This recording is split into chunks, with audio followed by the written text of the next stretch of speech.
Good morning, students. Today we will do your civics fifth lesson, judiciary. In judiciary, firstly its meaning, need and importance. Okay. देखो judiciary is the third important organ of the government. How देखो हमने पहले भी किया हुआ है कि हमारी कंट्री क्या है, डेमोक्रेटिक कंट्री है और उसकी ये किस पे खड़ी है, 4 पिलर्स होते हैं इसके डेमोक्रेसी के. फर्स्टली लेजिस्लेचर, हमने पहले चैप्टर में यही किया था. देन एग्जीक्यूटिव, इसमें क्या होता है, council of ministers. Then judiciary. तो जुडिशरी क्या है, थर्ड इम्पोर्टेंट ऑर्गन है. Okay. And fourth one is free media. Media पे भी, मीडिया क्या करता है, लेजिस्लेटिव, एग्जीक्यूटिव और जुडिशरी के कामों को ये ऑर्गेनाइज करता है. ऑर्गेनाइजिंग मीन्स उनको देखता है. ओके. देखते हैं और इनकी जानकारी ऑर्डिनरी पीपल तक पहुंच जाता है कि ये कैसे काम कर रहा है. Okay students. Then it interprets the laws made by the legislature and enforced by the executive and punishes those person who violate the laws. अब जितने भी लॉज बनाए हुए हैं, रूल रेगुलेशन है हमारी कंट्रीज़ की, उनको अगर कोई फॉलो नहीं करता तो उनको पनिशमेंट कौन देता है, जुडिशरी. ओके.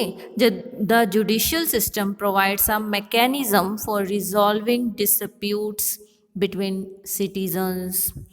किसी में भी डिस्प्यूट्स होते हैं, कॉन्फ्लिक्ट्स अराइज होते हैं, तो इसमें क्या आएगा, जो कॉमन पीपल के, सिटीजन्स के या गवर्नमेंट के या स्टेट के, state to state, state to government, कोई भी डिस्प्यूट्स होते हैं उनको सॉल्व आउट कौन करता है, जुडिशरी. जुडिशरी के पास बहुत पावर होती है, क्योंकि देखो जितने भी हमने पहले पढ़ा था अंडरस्टैंडिंग लॉज वाले चैप्टर में कि जो लॉज होते हैं वो पार्लियामेंट के थ्रू बनाए जाते हैं.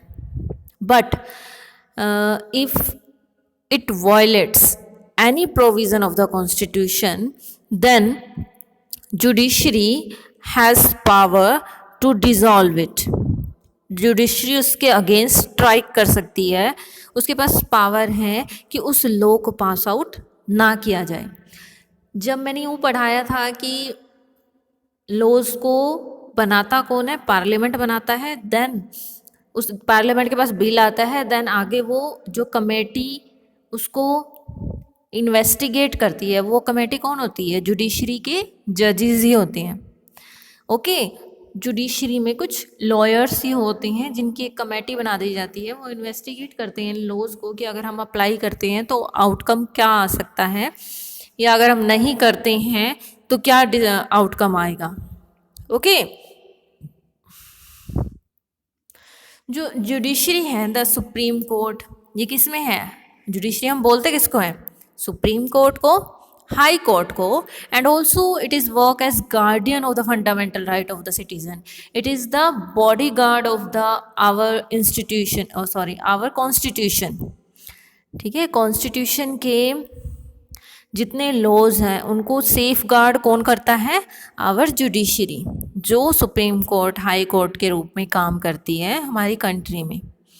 Okay. Judiciary also work as the guardian of the constitution. The courts also advise the president and the governors of the states on matters of laws. President को अगर कोई लॉ पास आउट करना है तो वो किससे सलाह लेगा, कोर्ट से, सुप्रीम कोर्ट से, हाई कोर्ट से. अगर स्टेट लेवल का है या अगर सेंट्रल लेवल का है तो वो हाई कोर्ट, सुप्रीम कोर्ट से सजेशन लेगा प्रेसिडेंट कि ये लॉ अगर मैं पास आउट कर दूँ तो कोई प्रॉब्लम तो नहीं आएगी कंट्री में. ओके. सो वो गवर्नर से ऐसे सजेशन ले सकता है. Then all the court established at different level in a country. अब स्टेट लेवल पे क्या होता है, स्टेट कोर्ट्स होती हैं, सेंट्रल लेवल पे सुप्रीम कोर्ट होती है और डिस्ट्रिक्ट लेवल पे डिस्ट्रिक्ट कोर्ट होती है. अलग अलग कोर्ट्स होती हैं. ठीक है. और अलग अलग कोर्ट्स के उनके एरियाज़ के अकॉर्डिंग ही उनको काम दिए हुए हैं. ओके. अलग अलग डिपार्टमेंट होते हैं, स्टेट डिपार्टमेंट हो गया, डिस्ट्रिक्ट हो गया, सेंट्रल हो गया. अगर स्टेट कुछ टू स्टेट अगर फाइट्स हो रही हैं तो वो डिपार्टमेंट किसके पास होगा, स्टेट टू गवर्नमेंट हो रही हैं तो वो डिपार्टमेंट किसके पास होगा. Central government to other state हो रही है तो वो डिपार्टमेंट किसके पास होगा। तो ये अलग अलग जजेस इसका फैसला देते हैं। देखो, India has an integrated judiciary. Integrated means the supreme court control the entire judicial system in the country. इतने सारे कोर्ट बना तो दिए, बट सबसे ज़्यादा पावर किसके हाथ में है? सुप्रीम कोर्ट के हाथ में है।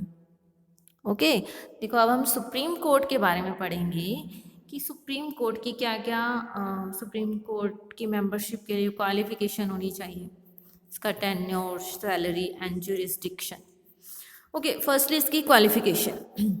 देखो, अगर हम सुप्रीम कोर्ट के बारे में बात करें तो the supreme court of India located in New Delhi. अब ये भी एक फीचर होता है किसी भी कैपिटल का, क्या का, जहाँ किसी कंट्री की सुप्रीम कोर्ट है जहाँ पर किसी कंट्री का, तो वो ही कैपिटल होती है उस कंट्री की। तो हमारी कैपिटल क्या है? New Delhi. So our Supreme Court is situated in New Delhi. It is the highest court in the country. It should be the highest court in the country. So अगर हम प्रेजेंट की बात करें तो टोटल सुप्रीम कोर्ट में chief justice कितने हैं? 1 और अदर्स 33। सो टोटल कितने हो गए? वहाँ जजेस कितने हैं? 34 जजेस होते हैं। And parliament has a power to change the number of जजेस। अब पावर किसके हाथ में? पार्लियामेंट के हाथ में है, क्योंकि वही तो सब कुछ अपॉइंट करती है प्रेसिडेंट की सलाह से। तो वो क्या करती है? जजेस की जो संख्या है उसको कम ज़्यादा कर सकती है कि 34 से कम करने हैं या ज़्यादा करने हैं। ओके, ये किसके अकॉर्डिंग होगा? काम के अकॉर्डिंग होगा। अगर केसेस ज़्यादा हैं, कम हैं, ठीक है, काम के अकॉर्डिंग ही एम्प्लॉयज़ रखे जाते हैं, तो उस अकॉर्डिंग ही जजेस रखे जाएंगे। देन इसकी क्वालिफिकेशन के बारे में बात करते हैं। अगर सुप्रीम कोर्ट का जज बनना है आप लोगों में से किसी को, तो आपके अंदर क्या क्या क्वालिफिकेशन होनी चाहिए? फर्स्ट तो सबके पास है, देखो, he must be a citizen of India.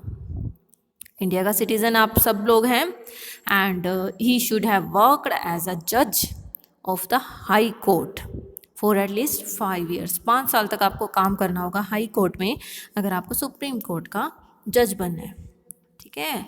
ऐसे प्रिंसिपल भी तो ऐसे बनते हैं। अगर किसी स्कूल में आपका एक्सपीरियंस है 5 साल का, 10 साल का, ऐसे गवर्नमेंट के अलग है, काफ़ी एक्सपीरियंस होने के बाद ही प्रिंसिपल बना जाता है। तो ऐसे ही हाई कोर्ट में अगर 5 साल का आपको एक्सपीरियंस है तो आप एज अ जज तो आप काम कर सकते हैं सुप्रीम कोर्ट के जज के रूप में। देन इसके और में आ जाता है कि he should have practised for at least 10 years इन 1 or more हाई कोर्ट्स। या तो हाई कोर्ट का वो जज के रूप में काम करे या हाई कोर्ट में उसने 10 years प्रैक्टिस के रूप में काम कर रखा हो। Then in the opinion of the president of India he must be a distinguished jurist. कि वो प्रेसिडेंट ऑफ इंडिया की नज़रों में क्या होना चाहिए? प्रेसिडेंट की नज़रों में एक डिस्टिंग्विश्ड ज्यूरिस्ट होना चाहिए, कि अच्छा जज होना चाहिए। देन इसके टेन्योर के बारे में बात करें तो वंस जज is appointed in the supreme court he remains in office till retirement. उसको कोई हटा नहीं सकता है। वो जब तक उसकी 65 ईयर तक नहीं हो जाती तब तक उसको रिटायर नहीं किया जाएगा, ना ही उसको हटाया जाएगा।